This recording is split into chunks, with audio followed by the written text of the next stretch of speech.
अस्सलामु अलैकुम नाज़रीन, JN न्यूज़ HD के साथ मैं हूं नाइला भट्टी। नजर डालते हैं आज की अहम खबरों पर।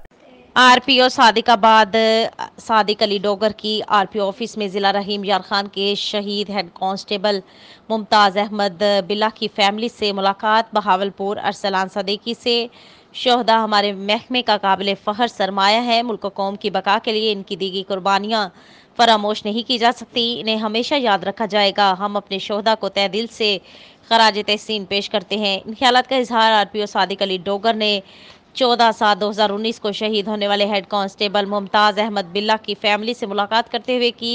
आरपीओ सादिकाबाद अली डोगर ने शहीद होने वाले हेड कांस्टेबल मुमताज़ अहमद बिल्ला की फैमिली, जिनमें इनकी बेवा, बेटा और बरादर निस्बती शामिल थे, से मुलाकात की। इनके मसाइल दरियाफ्त किए। आरपीओ ने इनके मसाइल सुनकर हल की यकीन दहानी करवाते हुए कहा कि शोहदा फैमिलीज़ की वेलफेयर, इनकी ज़रूरियात का ख्याल रखना और हर खुशी गमी में शरीक होना हम पर लाजिम है। किसी भी प्लेटफॉर्म पर हम इनको तनहा नहीं छोड़ेंगे।